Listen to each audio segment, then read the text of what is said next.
सबैभन्दा पहिला तपाईँ हामीलाई आजको यो दिन देखाइदिनु हुने विभिन्न कालखण्डको परिवर्तनमा आफ्नो ज्यान आहुति दिएर हाम्रो स्वतन्त्रतालाई प्रत्याभूत गरिदिनु हुने र हामीलाई लोकतन्त्रको यो सुविधाजनक समयसम्म ल्याइपुर्याउनु हुने विभिन्न कालखण्डका सम्पूर्ण ज्ञात अज्ञात शहीदहरूप्रति हार्दिक श्रद्धाञ्जली अर्पण गर्दछु।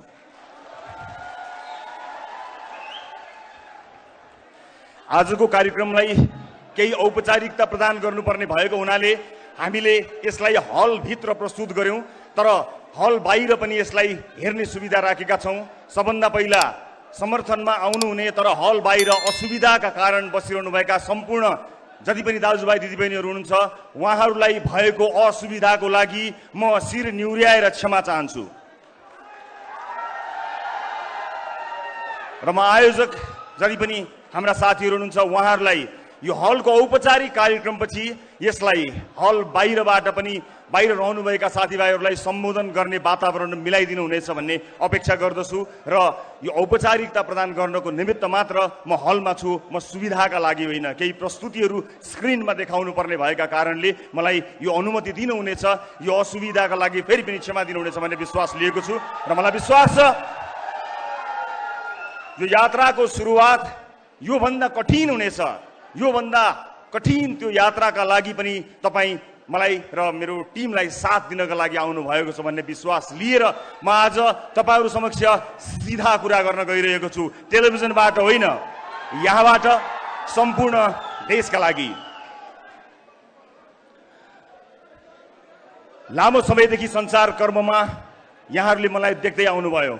मैले टेलिभिजनको पर्दाबाट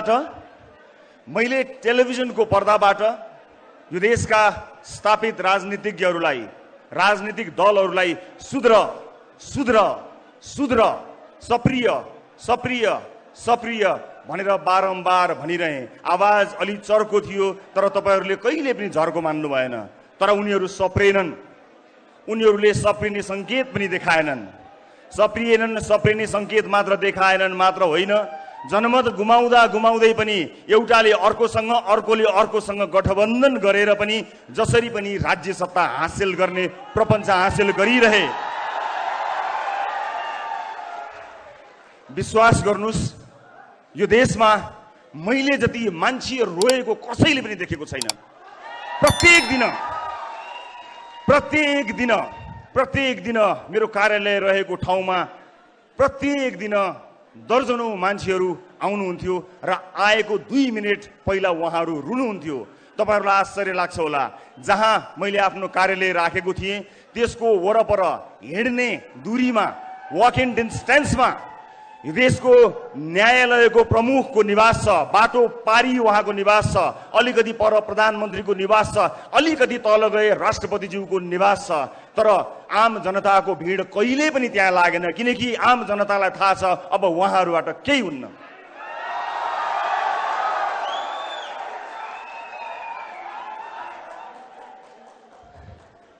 आज आम मान्छेका मुद्दाहरू एकातिर छन्, राजनीतिक दलको मुद्दा अर्कोतिर छ।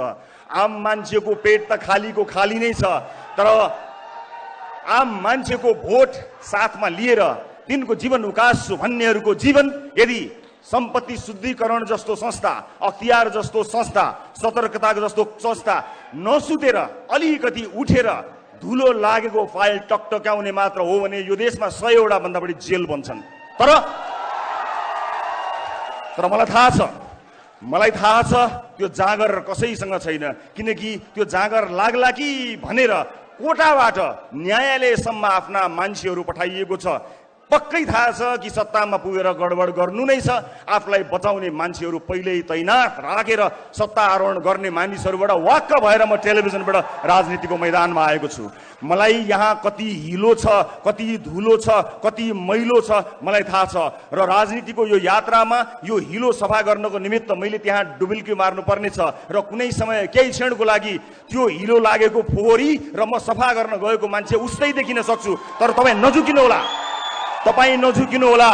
म सफा गर्न गएको कारणले लागेको हिलो र त्यो गनाएको हिलोलाई एउटै नदेख्नु होला। म केही समय तपाईहरुसँग माग्ने अनुमति चाहन्छु। दर्शक महानुभावहरू, नेपाली राजनीतिमा पुगेर नेपालको राजनीतिमा गएर म ठूला कुरा केही गर्छु भनेर तपाईहरुलाई बाचा गर्दिन। ठूला कुरा गर्नको लागि मैले राजनीतिको बाटो सोचेको होइन। मलाई थाहा छ आम मान्छेका साना साना समस्याहरू सबैभन्दा महत्त्वपूर्ण भएर बसेका छन्। आज एउटा मान्छे अस्पताल पुगेपछि अस्पतालको काउन्टरमा पुगेर के बिरामी भएको हो नाम लेखेर भित्र गएर जचाएर भर्ना हुनुपर्ने भए भर्ना हुने, भर्ना नहुनु पर्ने भए डिस्चार्ज हुने, औषधि लिएर जानुपर्ने हो। तर संरचना यस्तो बनाएका छौं अस्पताल पुगेर पनि कुनै एउटा नेतालाई या कुनै आवाज भएको ठुलो ठालुलाई पहुँच भएको मान्छेलाई फोन गरेर भन्नुपर्छ अस्पताल जस्तो ठाउँमा पनि सोर्स फोर्स लाग्ने कस्तो मक्किएको संरचना बनायो हामीले। तर अब के अझै सहेर बस्ने हो? अब यो आवाजलाई भ्रष्टाचारी मुर्दाबाद भन्ने तपाईको आवाजलाई यो आवाजलाई आवाज मात्र होइन, यो आवाजलाई आवाज मात्र होइन, त्यो धुलोले छोपिएका सम्पूर्ण फाइलहरू टकटक्याएर सार्वजनिक जीवन बाँचेका हरेक मान्छेलाई छानबिनको दायरामा ल्याउन सकिएन भने हाम्रो जुनी र हाम्रो राजनीतिक यात्रा धिक्कार हुनेछ। र म तपाईलाई यो वाचा गर्दछु, तपाईले मैले भन्दा पनि चर्को आवाजमा युगौंदेखि भाषणहरू सुन्दै आउनु भएको छ। आज यो दिन मलाई बोल्ने दिनु होला, तर म जब चुनावमा जानेछु म तपाईलाई यो देशको नक्सा देखाउँछु र म भन्छु मैले देखेको देश यो हो मेरो सपनाको देश। म तपाईलाई नक्सा नदेखाइकन गए भने मलाई रिजेक्ट गर्नु होला, नदिनु होला भोट। फेसबुकको लाइकलाई भोटमा कन्भर्ट गर्नको निमित्त तपाईलाई विश्वास दिलाउनु पर्छ। मैले टेलिभिजनको पर्दामा बोल्दाखेरि सामान्य कुरा थियो, प्रश्न सोध्ने सजिलो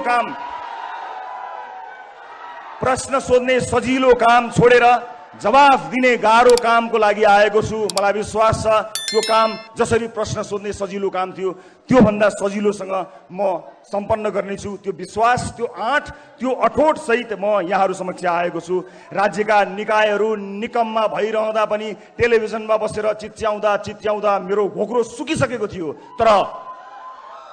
तर म हारेको थिइनँ। मलाई थाहा छ लामो समयदेखि धेरै शुभचिन्तकहरूले राजनीतिको यात्रातर्फ लाग्नको निमित्त मलाई प्रेरणा दिइरहनु भएको थियो। तर खबरदारी गर्ने एउटा ठाउँमा पुगेर खबरदारी गर्दा सुनाउन सकिन्छ होला भन्ने मैले विश्वास लिएको थिएँ। तर त्यो विश्वास मरेको त छैन, तर धेरै सञ्चारकर्मी साथीहरू हुनुहुन्छ जसले त्यो विश्वासलाई दिगो बनाइरहनु भएको छ।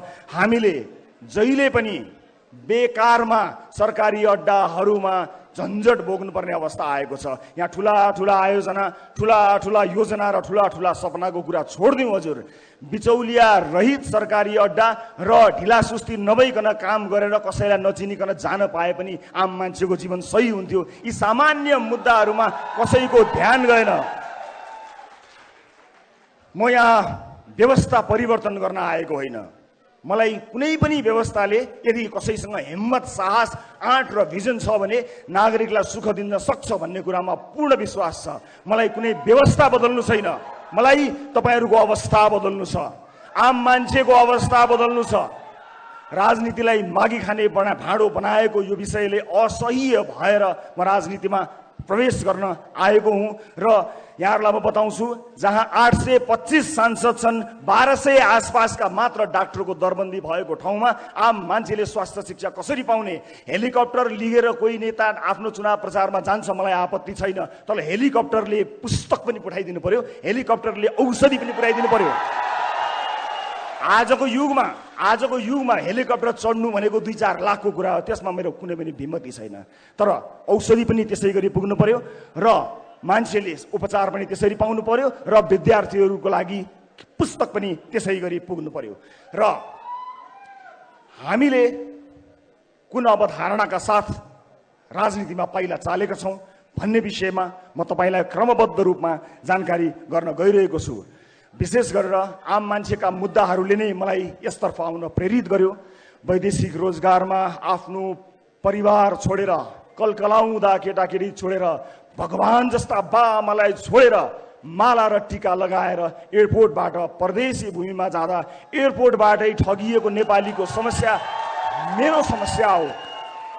म ठूलो काम केही गर्न सक्दिनँ होला, तर घरदेश छोडेर परदेशमा आफ्नो परिवार पाल्न मात्रै गएको त्यो नेपालीको समस्या सुन्ने अत्यन्त चुस्त संयन्त्र बनाउने कुरा त म आज यहीबाट घोषणा गर्न चाहन्छु। यसलाई मेरो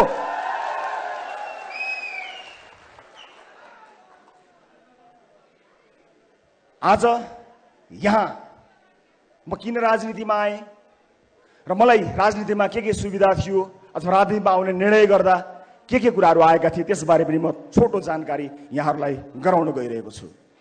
विभिन्न राजनीतिक दलहरूसँगको संवाद मैले निरन्तर अगाडि नबढाएको होइन, कुराकानी नगरेको होइन। ती दलहरूलाई हेरेँ, मसँग ती दलका आदरणीय नेताजीहरूलाई धन्यवाद भन्नु बाहेक केही पनि छैन, किनकि मलाई त्योभन्दा पर अब उहाँहरूबाट त्यति आशा पनि छैन र म आफ्नो यात्राको क्रममा उहाँहरूको त्यस्तो खरो आलोचक भएर पनि अब प्रस्तुत हुन चाहन्न। जति आलोचना मैले गरेँ त्यो आलोचना गरेँ। मलाई त आम सर्वसाधारणसँग सरोकार छ। परिवर्तनको यो विषय र कुनै व्यवस्था परिवर्तनको मुद्दा लिएर म यहाँहरू समक्ष आएको छैन। मलाई प्रचण्डजीसँग अथवा शेरबहादुरजीसँग अथवा अरू कुनै पनि राजनीतिक दलका नेतासँग, केपी ओलीजीसँग केही पनि प्रश्न छैन। मलाई प्रचण्डजीसँग के प्रश्न होस् र उहाँसँग भएको प्रश्न म जीवनभर गरिरहँला, जिन्दगीभरि उहाँलाई सोधुला। हिजो टेलिभिजनबाट सोधेको थिएँ, ओली संसदमा उभिएर सोधुला, तर परिवर्तन नै ल्याउँछु भनेर छातीमा गोली थाप्नको लागि म शहीद हुन्छु कामरेड भनेर परिवर्तनकै लागि, यो देशमा परिवर्तन ल्याउन नै भनेर म गोली थाप्न तयार छु, मलाई शहीद बनाइदिनुहोस् कामरेड भनेर बन्दुक बोकेर छातीमा गोली लागेको त्यो योद्धाप्रति मेरो सम्मान छ। प्रचण्डजीसँगको प्रश्न कायम राख्छु, प्रचण्डजीसँगको प्रश्न म कायमै रहला, तर त्यो योद्धाको बलिदानको अवमूल्यन म कहिल्यै गर्ने छैन। मधेस आन्दोलन लगायतका विभिन्न आन्दोलनहरूमा आफ्नो ज्यान गुमाएका योद्धाहरूको बलिदानमा कहिल्यै प्रश्न गर्ने छैन, तर तिनको नाम लिएर आफ्नो जीवन उकासेका मान्छेहरूको लागि मेरो प्रश्न टेलिभिजनबाट यात्रा गर्दै संसद भवनमा अवश्य पुग्नेछ। म परिवर्तनका सम्पूर्ण योद्धाहरूप्रति सम्मान प्रकट गर्न चाहन्छु।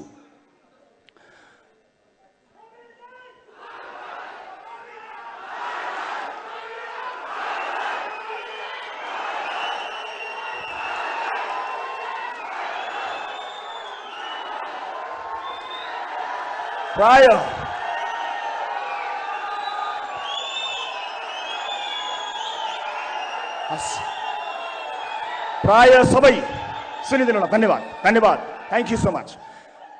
प्राय सबै राजनीतिक दलहरूसँग केही न केही कुराकानी मेरो भएको थियो र म आज तपाईँलाई जानकारी गराउन गइरहेको छु।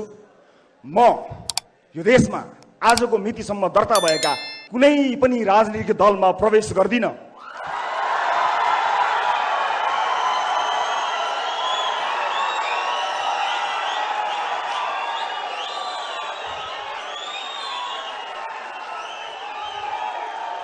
यो देशमा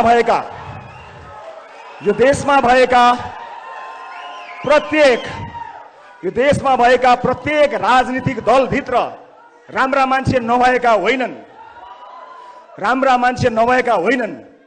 केही गिने चुनेका राम्रा मान्छेहरू छन्। म तिनलाई सम्मान गर्न चुक्दिनँ। प्रत्येक दलमा राम्रा मान्छेहरू छन्, तिनलाई सम्मान गर्न चुक्दिनँ, तर म तिनको आलोचना गर्न पनि किन चुक्दिनँ भने तिनले आफ्नो पार्टीभित्र धावा बोलेनन्, कुरेर बसे, पर्खेर बसे। अबको पुस्ता सबैभन्दा ठुलो नेताको मृत्युपछि अनि म त्यो ठुलो पदमा जान्छु भनेर कुरेर बस्दैन। जसको भिजन उसैको सरकार। उमेर पुगेपछि त वृद्ध भत्ता मात्र पाइन्छ, सत्ता पाइँदैन।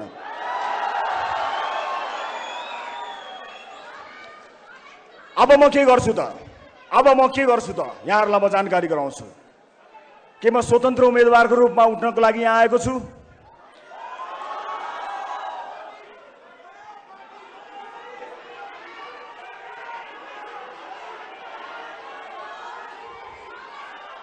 हो, एउटा मान्छेको प्रयासले फरक नपर्ने होइन, तर यो जर्जर संरचना र यत्रो परिवर्तनपछि आएको यो व्यवस्थाभित्र रहेर यदि नयाँ ढङ्गमा नयाँ राजनीतिक पार्टी लिएर जान सकिएन भने पुराना पार्टीहरूभित्रको व्यथिति मेट्ने साहस मेरो हुने छैन। म त्यहाँभित्र विलिन हुनेछु।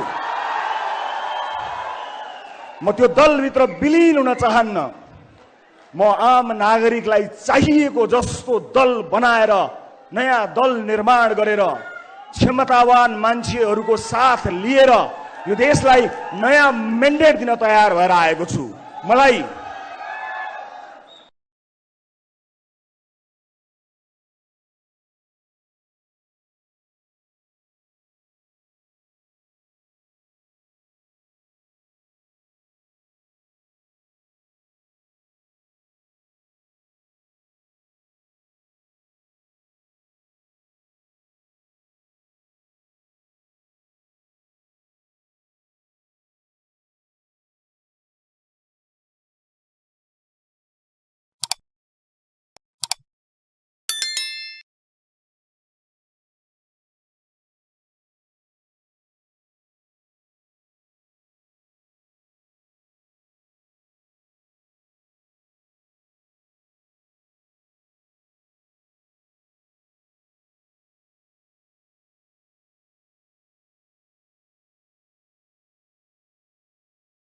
असम्भव छैन, सजिलो काम हुन्छ भनेर म आएको पनि होइन। धेरैले तर्साएका छन् मलाई, कहाँ नयाँ दल बनाउने, कहाँ नयाँ गर्ने, जिल्लाभरि मान्छे राख, वडाभरि मान्छे राख, त्यहाँ मान्छे राख, वहाँ मान्छे राख, मान्छे पाइँदैन। यो के हो? यो मान्छे होइन। देशभरि विदेशमा बसिरहेको मान्छे मान्छे होइन। के ती मान्छेहरूमा यो देश बदल्ने ताकत छैन? छ।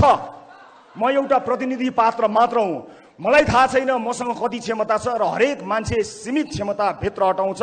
हरेक मान्छेलाई आफ्नो सीमारेखा थाहा हुन्छ। मलाई पनि मेरो सीमारेखा थाहा छ। मलाई असीमित क्षमता दिएर कसैले पठाएको पनि छैन। मलाई थाहा छैन भने मलाई थाहा छ कि कसलाई थाहा छ, म त्यसलाई खोज्छु जसलाई थाहा छ। म तपाईको भिडमा गएर त्यसलाई खोजेर ल्याउने प्रयत्न गरिरहेको छु र आज सगर्व पूर्ण विश्वासका साथ यहाँहरूमाझ म उभिएको छु कि अब हामी के गर्न सक्छौं र के गर्न गइरहेका छौं म यहाँहरू समक्ष प्रस्तुत गर्न गइरहेको छु। समय आएको छ।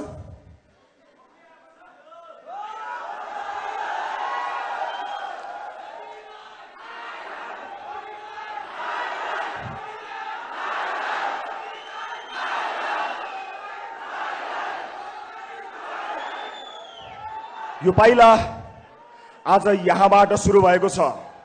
यो पाइला अब धेरै अगाडि बढ्नेछ र आजबाट एउटा नयाँ राजनीतिक दल दर्ता गरेर आजकै दिनबाट देश निर्माणको दिनगन्ती सुरु गर्नको लागि मैले प्रस्ताव गरेको राजनीतिक दलको नाम यहाँहरू समक्ष प्रस्तुत गर्न चाहन्छु।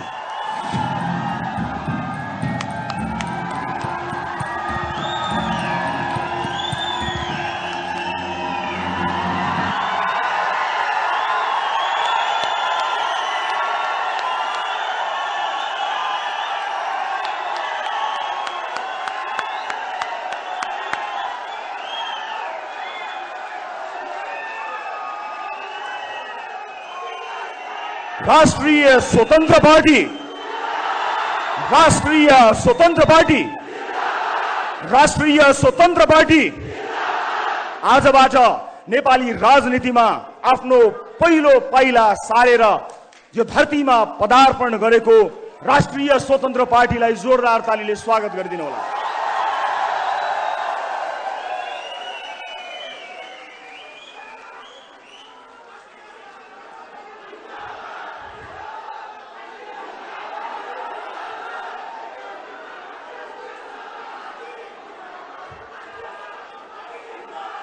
मलाई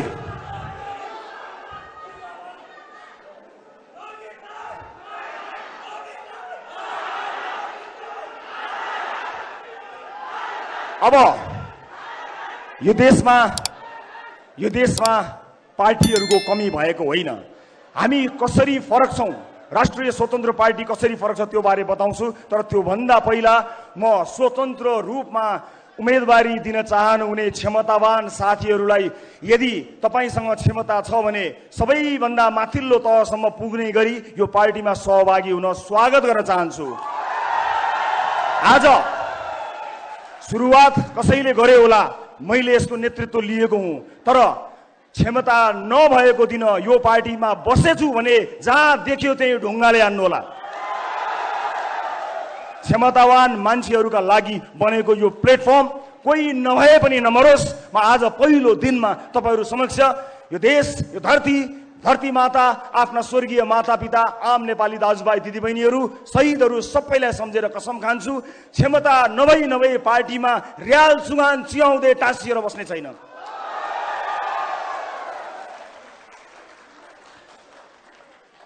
यो आम निर्वाचन हो, हामी बहुदलीय व्यवस्थामा छौँ, बहु लोकतान्त्रिक व्यवस्थामा छौँ। यहाँ स्वतन्त्र रूपमा उम्मेदवार हुनेहरूलाई मेरो असाध्यै ठुलो सम्मान र स्वागत छ। काहीँ न काहीँ कसै न कसैले कुनै न कुनै रूपबाट युद्ध छेड्नु पर्थ्यो, तपाईँले छेड्नु भएको युद्धमा मेरो साथ छ, समर्थन छ। तर नआत्तिनुहोस्, हामीले देशभरिबाट समानुपातिक भोट सङ्कलन गर्नुपर्ने भएको हुनाले यो प्लेटफर्म तपाईँको हो, तपाईँलाई पूर्ण अधिकार दिन्छु। मैले नेतृत्व गरेर यो निर्वाचन आयोगमा दर्ता गराए तापनि क्षमतावान मान्छेलाई तपाईँहरूको भोटबाट चुनेर आफूभन्दा माथि राख्न म कहिल्यै हिचकिचाउँदैन। त्यस कारणले तपाईँले समानुपातिक भोट एकट्ठा गरेर यी जति पनि तपाईँ वाक्क हुनुभएका दलहरूबाट छुटकारा पाउनको निमित्त र मेन स्विच अफ गर्नको निमित्त म सम्पूर्ण स्वतन्त्र रूपमा उम्मेदवारी दिन चाहनुहुने आदरणीय आँटिला साहसीहरूलाई खुला हृदयले स्वागत गर्न चाहन्छु। शब्दको भण्डारमा राष्ट्रिय स्वतन्त्र पार्टी मैले आफ्ना लागि होइन, ती तमाम क्षमतावान आगो लिएर उठ्न चाहेका मानिसहरूका लागि सुरुवात गराएको हुँ, जो स्वतन्त्र उम्मेदवारी दिनका लागि तम तयार भएर बस्नु भएको छ। तपाईँ स्वतन्त्रै रूपमा रहन सक्नुहुन्छ, तर एउटा झन्डा मुनि, एउटा छाता मुनि, एउटा पार्टी मुनि आउनुहोस् र आफ्नो क्षमता प्रदर्शन गरी तपाईँ नै त्यो पार्टी हाँक्न लायकसम्म बन्न सक्नुहुनेछ। म सबैलाई आह्वान गर्न चाहन्छु। अब यो पार्टी कसरी फरक छ यसका केही विशेषताहरू बारे यहाँ प्रस्तुत गर्न गइरहेको छु म यहाँहरूलाई। हामी सबभन्दा पहिला आम निर्वाचन र स्थानीय तहको निर्वाचनमा उम्मेदवारको लागि हामी कसरी फरक छौँ भन्ने कुरा देखाउन गइरहेको छु। हामी प्रारम्भिक निर्वाचन अर्थात् प्राइमेरी गर्नेछौँ, अर्थात् तपाईले कसलाई आम निर्वाचनमा उठाउने हो भन्ने कुरा सदस्यहरूले चुनाव गरेर पार्टीभित्रकै प्रारम्भिक चुनाव प्राइमेरी गरेर चुन्न सक्नुहुनेछ। तल्लो तहको मान्छेले सदस्यता लिएको मान्छेको भोट नलिइकन कोही नेता हुन पाउँदैन। हामी प्राइमेरी गर्नेछौँ, चुनाव भन्दा अगाडि नै पार्टीको सदस्यता लिएका जति पनि सदस्यहरू हुनुहुन्छ उहाँहरूबाट चुनिएर मात्रै कोही आउनेछ। कसैले टिका लगाउने छैन, कसैको चाकरी गरेको भरमा कुनै पनि उम्मेदवारले टिकट पाउने छैन। यस्तो किसिमको पार्टीको संरचना गरेका छौँ। दोस्रो, हामीले पार्टीभित्रका सबै समितिमा बहुसंख्यक युवा सहभागिता 50% + 1 यसको अवधारणा रहेका छौँ, अर्थात् युवाहरूको पार्टी बन्ने छ। 50% + 1 युवा अनिवार्य हुनेछ।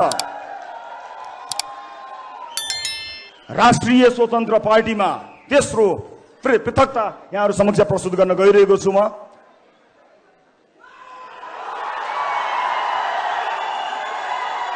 प्रत्यक्ष निर्वाचित प्रधानमन्त्री र मुख्यमन्त्री।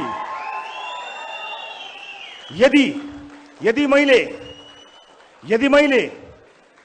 प्रधानमन्त्री हुन चाहेको हो भने पार्टी भित्रको चुनावमा साधारण सदस्य पनि उठ्न सक्ने र सभापति पनि उठ्न सक्ने गरी उठ्नुपर्नेछ र साधारण सदस्यहरूले जिताउँदा मात्रै ती सदस्यहरूले कसैलाई जितायो प्रत्यक्ष निर्वाचित गरेर पार्टीमा जिताएको मान्छे मात्र प्रधानमन्त्रीको उम्मेदवारको रूपमा जानेछ र आफ्नो दलभित्र प्राइमेरीमा प्रधानमन्त्रीको उम्मेदवारी दिएर जसले पनि दिन पाउनेछ जितेर जाने मान्छेले चाहिँ आम निर्वाचनमा आफ्नो मन्त्रीमण्डलले घोषणा गरेर चुनावमा जान पाउनेछ। आफ्नो मन्त्री छान्ने क्षमता, आफ्ना मन्त्रीहरू छान्ने क्षमता प्रधानमन्त्री पार्टीभित्र प्रधानमन्त्री चुनिएर आएको व्यक्तिले पाउनेछ। मेरो मन्त्रीमण्डलमा को हुनेछन् भनेर चुन्ने सुविधा प्रधानमन्त्री, पार्टीभित्र प्रधानमन्त्रीको उम्मेदवार चुनिएका व्यक्तिले पाउनेछन् र प्रदेशका मुख्यमन्त्रीलाई पनि त्यही लागू हुनेछ। Right to recall and right to reject. मैले चुनेर, तपाईले चुनेर पठाएको मान्छेले राम्रो काम गरेन भने साधारण सदस्यहरूको भोटबाट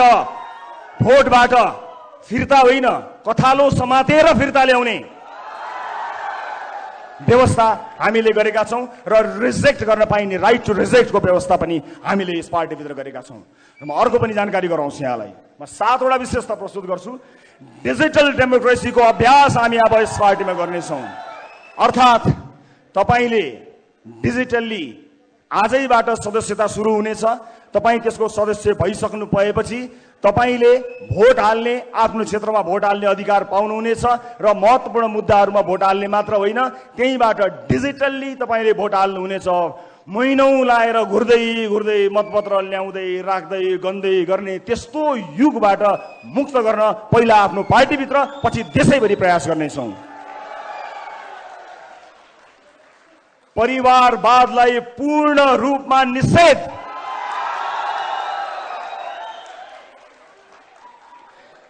केन्द्रीय समितिका कुनै पनि केन्द्रीय समितिमा कुनै पनि नातागोतालाई पार्टीले नियुक्तिहरू दिने छैन। सरकारका तर्फबाट समेत नातागोतालाई पूर्ण रूपमा निषेध गरिनेछ। कुनै पनि नातागोतामा पर्ने मान्छेहरूलाई कुनै पनि पदमा न नियुक्ति गरिनेछ न ल्याइनेछ। कुनै पनि ढङ्गमा परिवारवादलाई पूर्ण रूपमा निषेध गरिएको छ। एउटै पार्टीबाट प्रत्यक्ष रूपमा परिवारका कुनै पनि सदस्यले कुनै पनि लाभको पद पाउने छैनन्। त्यसैगरी म अर्को विशेषता यहाँहरु समक्ष प्रस्तुत गर्न गइरहेका छौं। आजसम्म राजनीतिक दलहरुमा तपाईले सुन्दै आउनुभएको आवाज कार्यकर्ता। अब आउनुहोस्, यो कार्यकर्ता भन्ने शब्दको युगलाई समाप्त पार्दियौं। राष्ट्रिय स्वतन्त्र पार्टीमा कोही कार्यकर्ता हुनुपर्ने छैन, सदस्य मात्रै हुने हो। कुनै भातृ संगठन छैन, हुँदैन, हुनु हुँदैन। कुनै पनि भातृ संगठन छैन। त्यो भातृ संगठनको पसल थापेर ती कार्यकर्ता पाल्नको लागि राज्य कोषको ढुकुटी खर्च गर्ने व्यवस्था गरेका छैनौं। नो, पाइँदैन कुनै पनि। र सदस्य र फलोवर बन्न सकिनेछ र सदस्यसँग पूर्ण अधिकार रहनेछ। कार्यकर्ता भएर हिँड्नु पर्दैन। विभिन्न कार्यक्रमहरू, सिपमूलक कार्यक्रमहरूमा सहभागी हुने बाहेक तपाईले चुनावमा भोट हाल्नु बाहेक केही पनि गर्नु पर्दैन। तपाईसँग काम हुन्छ, गर्नका लागि काम पेसाको ग्यारेन्टी गरिदिइसकेपछि अस्पताल, स्वास्थ्य शिक्षा लगायतका विषयहरूमा यदि सही ढंगले काम गर्ने हो भने मानिसहरूले केही पनि गर्न पर्दैन। आफूलाई मन लागेको मान्छेलाई भोट हाल्दिए मात्र पुग्छ। राष्ट्रिय स्वतन्त्र पार्टीमा कार्यकर्ता कोही पनि हुनु पर्दैन। कसैले कसैको झोला बोक्नु पर्दैन। सही विचार होस् हो, तर समय समयमा यस्तै भेलाहरू आयोजना गरेर आलोचना मात्र सुन्ने संगठनको चाहिँ नि हामी सोचाइमा छौं, त्यसको अवधारणा बनाइरहेका छौं। हामी तारिफ र वाह होइन, आलोचना सुन्नको लागि टाउन हल मिटिङहरू अनिवार्य गर्नेछौं, जहाँ विचार प्रस्तुत गरेर आफ्नो नेतृत्वलाई खबरदारी गर्न पाइनेछ, आलोचना गर्न पाइन्छ। तारिफै नगर्ने, तारिफ गर्न नपर्ने, बचाउन नपर्ने एउटा अवधारणा हामीले लिएका छौं र यो जानकारी मलाई दिए। अब राजनीतिक दलको आवश्यकताको बारेमा बताउँछु। दर्शक महानुभावहरू, आदरणीय दाजुभाइ तथा दिदीबहिनीहरू, यहाँहरूलाई म यही जानकारी गराउन चाहन्छु कि राजनीतिक दल भनेको पुल हुनुपर्ने हो। यस्तो पुल, त्यो पुल फराकिलो भयो भने धेरै छिटो विकास वारीबाट पारी जान्छ। बलियो भयो भने अझ धेरै गरुङ्गा विकासका आयोजनाहरू पार हुन्छन् र राम्रो बलियो मजबुत भयो अथवा अलि कमजोरै भए पनि बिस्तार विकास पास हुन्छ, अगाडि विकासको बाटो खुल्छ। तर हाम्रा राजनीतिक दलहरूले पुलमा घर बनाइदिए अनि आएको विकास त्यहाँ रोकिन्छ। भित्र गएर विभिन्न शहर र विभिन्न म्यानसँग सेटिङ मिलाउँछ र बाहिर निस्किन्छ। हाम्रो विकास अड्कियो।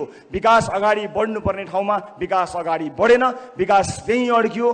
पुलमा घर बनाइयो। त्यसकारणले राष्ट्रिय स्वतन्त्र पार्टीको जन्म हामीले गराउन अथवा यसलाई सुरुवात गर्न हामी बाध्य भएका छौँ। यसका केही विशेषताहरूबारे मैले यहाँहरूलाई जानकारी गराएँ र पार्टी सञ्चालन गर्नको निमित्त हामी कुनै पनि ठुला उद्योगी व्यापारीहरूबाट चन्दा कहिल्यै पनि लिँदैनौँ। आज यो देशका उद्योगी व्यापारीहरूले स्वतन्त्र रूपमा नियम कानुनलाई मानेर राम्रा कानुनहरूको निर्माण गराएर काम गर्न पाएको भए यो देशको इकोनोमी धेरै माथि जान्थ्यो। तर आज उहाँहरू आफ्नो फ्याक्ट्रीमा भन्दा पनि बढी नेताहरूको चाकरीमा लाग्नुपर्ने बाध्यता आइरहेको छ। हाम्रो पार्टी आम सर्वसाधारणको सहयोग र चन्दाबाट चल्ला। कुनै पनि ठुलो व्यापारी घरानाबाट कहिल्यै पनि एक पैसा पनि हामी चन्दा लिने छैनौँ। हामीलाई दिनु पर्दैन। यो चन्दाको गन्दा धन्दा कहिल्यै पनि हामी कहाँ हुने छैन। त्यसकारणले आम सर्वसाधारण जसले सहयोग गर्न चाहनुहुन्छ, सर्वसाधारण मानिसका थोरै सहयोग धेरैजनाबाट सङ्कलन गरेर पार्टी सञ्चालन गर्ने अवधारणा बनाएका छौँ, जसलाई पूर्ण रूपमा पारदर्शी गराएर समय समयमा सम्पूर्ण जानकारी गराउनेछौँ। आजको यो कार्यक्रम पनि हामीले आफ्नै स्रोत जुटाएर जम्मा गरेको पैसा खर्च गरेका हौँ। कुनै व्यापारी घराना, कुनै ठुला उद्योगी व्यापारीबाट पैसा लिएका होइनौँ, कहिल्यै पनि लिँदैनौँ र कसरी खर्च गर्यो भन्ने कुरा समय समयमा औपचारिक रूपमा तपाईँलाई जानकारी गराउनेछौँ। म सम्पूर्ण देश विदेशमा रहनुभएका दाजुभाइ दिदीबहिनी, आम सर्वसाधारण परिवर्तन चाहने दाजुभाइ दिदीबहिनीहरूलाई सकेको सहयोग हामीलाई गर्नको निमित्त विनम्रतापूर्वक अनुरोध गर्न चाहन्छु। तर कुनै पनि ठुला व्यापारी व्यवसायीहरूलाई अब हामीलाई कहिले पनि चन्दा दिनु पर्दैन। निर्धक्क भई आफ्नो व्यापार विस्तारमा लाग्नु हो र यो देशको व्यापार व्यवसाय, यो देशको उद्योग कल कारखाना धन्दा सञ्चालन गर्नको निमित्त हाम्रो तर्फबाट तपाईँलाई गर्नुपर्ने साथ सहयोग रहिरहन्छ। त्यसका लागि तपाईँले हाम्रो ढोका कहिल्यै पनि चाहर्नु पर्ने छैन। त्यो दिन र त्यो युगलाई अन्त्य गर्नको निमित्त हामी यहाँहरू समक्ष आएका छौँ। र कुनै पनि व्यक्तिले कुनै पनि निर्वाचन क्षेत्रमा उम्मेदवारी दिन चाहँदा के गर्ने भन्ने बारेमा सानो जानकारी गराउन चाहन्छु। कसैले म यसो गर्छु र उसो गर्छु भनेर पार्टीको टिकट पाउने व्यवस्थालाई हामी अन्त्य गर्नेछौँ। देखाउनु पर्ने छ, जसरी घर भन्दा नक्सा देखाउनु पर्छ र थाहा हुन्छ घर कस्तो बन्छ, कि देश कस्तो बन्छ भन्ने कुराको चाहिँ नक्सा हामीलाई चाहिँदैन, चाहिन्छ। प्रत्येक उम्मेदवारले आफ्नो निर्वाचन क्षेत्रका जनतालाई मैले कल्पना गरेको देश यो हुनेछ, मैले जिते भने यो गर्छु भनेर आफ्नो ब्लुप्रिन्ट देखाएर यस्तो हुनेछ भनेर विकासको मोडल, सुशासनको मोडल देखाएन भने हाम्रो पार्टी होइन, जो कोहीलाई पनि भोट नदिनु होला। हात जोड्दैमा भोट माग्ने दिन गयो, दाइ दिदीलाई चाकरी गर्दैमा भोट माग्ने दिन गयो। हामी हेर्न चाहन्छौँ कि तपाईँसँग मुलुक बदल्ने होइन कि आफ्नो क्षेत्र मात्रै बदल्ने योजना कस्तो छ, त्यो योजना हेरेर मात्र भोट दिने एउटा यस्तो व्यवस्थाका लागि हामी प्रयत्नरत रहनेछौँ। र सम्पूर्ण मुलुकका विभिन्न क्षेत्रहरू, प्राथमिकताका क्षेत्रहरूमा सहभागी बनेर मुलुक निर्माणमा आउनको निमित्त हामी सबैलाई आह्वान पनि गर्न चाहन्छौँ। आज पनि यो देशको, यो सहरको एउटा न एउटा गल्लीमा, त्यहाँ गल्लीमा भएको रेस्टुरेन्ट, पब अथवा विभिन्न खानालय, ती ठाउँहरूमा मुलुक निर्माणका लागि विद्वान मित्रहरूको बैठक चलेको छ। म त्यस्ता धेरै बैठकहरूमा सहभागी भएको थिएँ, तर त्यो बैठकले कहिल्यै पनि निष्कर्ष ननिकालेको देखेर दिक्क लाग्यो। मिलेर जाउँ भन्दा केही सुनिँदैन, तर आधी घन्टापछि कुरा टेढो भएर उसित नमिल्ने, अन्त्यमा रेस्टुरेन्टको बिल आउँछ, त्यही बेलामा सबैलाई पिसाब आउँछ। अब त्यस्तो बैठक गर्नै पर्दैन। सुरुवात कसै न कसैले गर्नुपर्ने थियो। नेतृत्व अहिले सुरुवात गर्दाखेरि मैले लिएको मात्र हुँ। यहाँ जो कोही क्षमतावान मान्छे आफ्नो नेतृत्व प्रदर्शन गर्न सक्नेछ र त्यसका लागि यो प्लेटफर्म बनेको छ। कसैले यसमा आपत्ति मान्नु पर्ने छैन। मलाई निर्वाचन क्षेत्रका बारेमा पनि प्रश्न आइरहन्छ, तपाईँ कुन निर्वाचन क्षेत्रबाट कहाँबाट उठ्नुहुन्छ भन्ने प्रश्न आउँछ।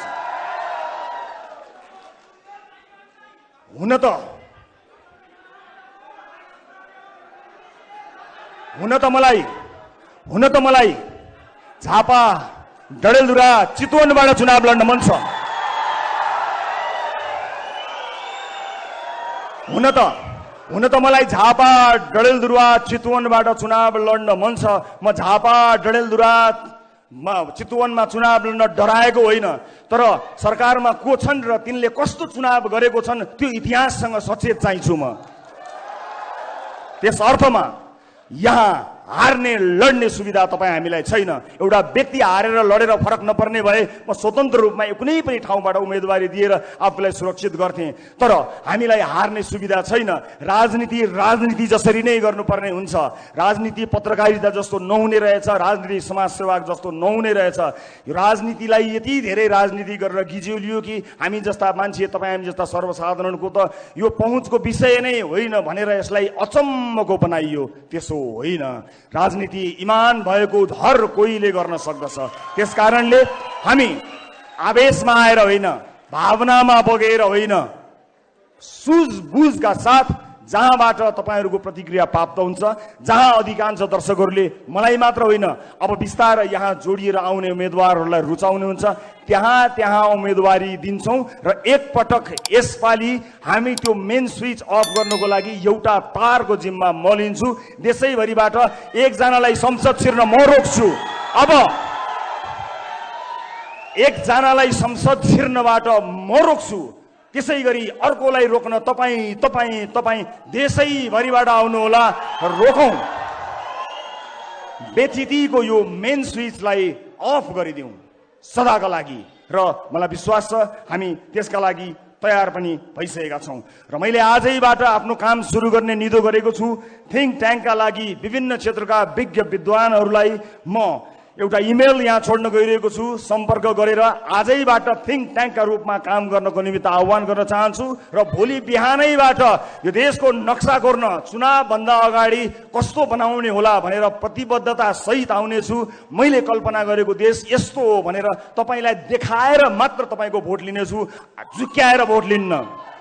त्यसका लागि म देश मात्र होइन संसारभरि रहेका आदरणीय जति पनि विद्वान विज्ञ साथीभाइहरूलाई आह्वान गर्न चाहन्छु। हामीले विगत 2 वर्षदेखि राष्ट्रिय अन्तर्राष्ट्रिय विज्ञहरूबाट विभिन्न आधारभूत क्षेत्रहरूमा के गर्न सकिन्छ भनेर आइडियाको आह्वान गरेका थियौँ। र हामीले एउटा खाका, एउटा सामान्य ब्लुप्रिन्ट तयार गरेका छौँ। हामीले तयार पारेको कुरा अब हामी जाँच गराउन चाहन्छौँ। त्यसका लागि म RSP thinktanknepal@yahoo.com मा संसारभरि छरेर बसिरहेका नेपालीहरूलाई आह्वान गर्न चाहन्छु। राष्ट्र निर्माणमा जोडिएर हामीलाई सघाउन आउनुहोला। तपाईँको आइडियाको खाँचो हामीलाई छ। हामीले बनाएको खाका ठिक छ कि छैन तपाईँले चेक गर्नुहोला। विगत 2 वर्षदेखि हामीले विभिन्न आधारभूत क्षेत्रहरूको अध्ययन गरेका छौँ। हामीलाई RSP thinktanknepal@gmail.com मा इमेल गरेर सहयोग गरिदिनु होला। र तपाईँबाट सुरु भएको यो यात्रामा तपाईँलाई आह्वान गरेर हामी अगाडि बढ्छौँ। र निर्वाचनभन्दा अगाडि हामीले गर्न सक्ने प्रतिबद्धताहरूबारे तपाईँलाई जानकारी हामी गराएर मात्रै तपाईँको सामुन्ने हामी आउनेछौँ। र यो काम म आजैबाट सुरुवात गर्नेछु। अब हामीले धेरै भाषणहरू सुनेका छौँ। चुनावी मैदानमा मैले पनि सायद त्यस्तै अलि मिठो होला अलि तितो होला भाषणहरू गर्नुपर्ने हुन्छ। तर अन्त्यमा भाषणको पछाडि कहिले पनि नलाग्नु होला, योजनाका पछाडि लाग्नु होला। अब आगामी दिनहरूमा हामी कसरी यसलाई विस्तार गर्दै जानेछौँ भन्ने बारे जानकारी गराउन चाहन्छौँ यहाँहरूलाई। अब गफलाई होइन, अब जान्नेलाई छान्ने, नजान्नेलाई नछान्ने, अब जान्नेलाई छान्ने, अब केवल जान्नेलाई छान्ने। सम्पूर्ण जान्नेहरूलाई, जान्ने चाहनेहरूलाई अथवा गर्न चाहनेहरूको छनौट आजैबाट हामी सुरुवात गर्नेछौँ। म यो यात्रामा सहभागी हुनुहुने र विश्वास गरेर यहाँ आउनुहुने सबैलाई धेरै धेरै धन्यवाद दिन चाहन्छु। यो यात्राको क्रममा यहाँहरूले जुन विश्वास हामीलाई दिनुभएको छ त्यो विश्वास डगमगाएको दिन खबरदारी गर्नुहोला। त्यो विश्वासलाई डगमगाउन हामी दिने छैनौँ। सम्पूर्ण यस अभियानमा मलाई विश्वास गरी सुरुवाती दिनदेखि जोडिनुभएका सबैजना देश विदेशका साथीहरूलाई म हृदयदेखि धन्यवाद दिन चाहन्छु। यो टिममा अहोरात्र खटेर यति छोटो समयमा यहाँहरूमाझ यो घोषणा गर्ने समय मिलाइदिनु हुने सबैलाई म हृदयदेखि धन्यवाद दिन चाहन्छु। परिवार आफन्तजनहरूप्रति म आभारी छु। मैले रोजेको बाटो अत्यन्त कठिन बाटो हो। त्यो बाटोमा घरको साथ मिलेन भने मानिस अधुरो रहन्छ। मेरो पाइलामा म छु, न अलिकति पनि विचलित नभई अगाडि बढ्नु भनेर मलाई हौसला दिने, आँट साहस दिने मेरी अर्धाङ्गिनी निकिता पौडेल लामिछानेलाई म धन्यवाद दिन चाहन्छु। यो यात्राका क्रममा हामीले धेरै हन्डर खानुपर्नेछ। अब हामी कसरी अगाडि बढ्छौँ, घर कसरी चल्ला भन्ने कुराको चिन्ता नलिनु। म काम गरेर भए पनि घर चलाउँछु, राष्ट्र निर्माणको तिम्रो बाटोमा कहीँ पनि अडचन नआओस् भनेर मलाई ग्यारेन्टी गरिदिएकोमा म धेरै धेरै धन्यवाद दिन्छु तपाईँहरूलाई साक्षी राखेर। आदरणीय दर्शक महानुभावहरू, अब यसपछि हामी निर्वाचन आयोगमा जानेछौँ। निर्वाचन आयोगमा गएर हामी राष्ट्रिय स्वतन्त्र पार्टीलाई विधिवत रूपमा दर्ता गर्नको निमित्त निवेदन दिनेछौँ र त्यस लगत्तै हामी हाम्रो पार्टी कार्यालयको औपचारिक उद्घाटन पनि गर्नेछौँ। वसुन्धरा चोकमा सबै पुग्न सक्ने गरी बस चल्ने गरी हामीले हाम्रो पार्टी कार्यालय स्थापना गरेका छौँ। हामी त्यहाँ आजैबाट सुरुवात गर्नेछौँ र आजै नै पार्टीको बैठक बस्नेछ। यो पार्टीलाई एउटा वैधानिकता प्रदान गर्नको निमित्त केही साथीहरू 21 जनाको टिम बनाएका छौँ। यो टिममा को होलान् भनेर तपाईँलाई जिज्ञासा लाग्दो हो। यो टिममा मैले देशले चिनेका मान्छेहरू कोही पनि राख्न पाएको छैन, भ्याएको छैन, तर देशलाई चिन्नेहरू राखेको छु। देशले चिनेका अनुहारहरू यो 21 जनाको सुरुवाती टिममा नभेटिन सक्छन्, तर देशलाई चिन्ने मानिसहरूलाई हामीले राखेका छौँ। अब यहाँहरू सबैको अनुमति लिएर म राष्ट्रिय स्वतन्त्र पार्टीको चुनाव चिन्ह, प्रस्तावित चुनाव चिन्ह सार्वजनिक गर्न गइरहेको छु। घण्टी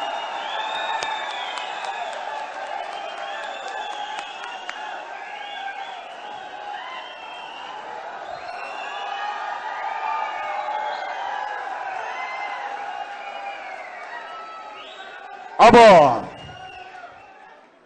भ्रष्टहरूको दिमागमा घण्टी बजाउँछौँ।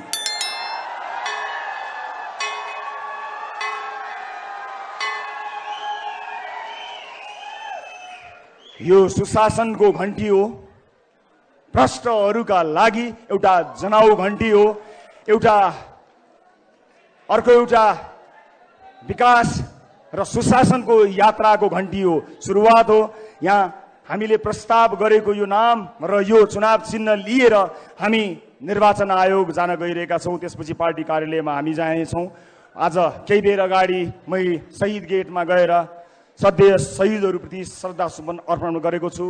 निर्वाचनको निम्ति तयारी हुन्छौँ। यो उत्साह, उमङ्ग, जोशलाई पक्कै पनि हामी निराशा पार्ने छैनौँ। हामी देख्न सक्छौँ कति मानिसहरूका निम्ति रवि लामिछानेजी एउटा आशा हुनुहुन्थ्यो। त्यो आशा अब व्यक्ति नभएर एउटा सिङ्गो पार्टी भएको छ। अबको निर्वाचनमा तपाईँ हामी सबैजना सँगै हिँड्नेछौँ हाम्रो रहरहरू पुरा गर्नको निम्ति। आदरणीय महानुभावहरू, यहाँहरू सम्पूर्णलाई आजको यो कार्यक्रम निकै संयमतापूर्वक सम्पन्न गर्नको निम्ति सहयोग गर्नुभएकोमा हृदयदेखि नै धन्यवाद ज्ञापन गर्न चाहन्छु। साथै आजको यस हलमा विभिन्न ठाउँबाट पाल्नुभएका दिग्गज व्यक्तित्वहरू, वरिष्ठ कलाकारहरू पनि उपस्थित हुनुहुन्छ। यहाँहरू सबैजनालाई हार्दिक धन्यवाद ज्ञापन गर्दै आजको कार्यक्रम यही सकिएको घोषणा गर्न चाहन्छु। हवस् त, धन्यवाद।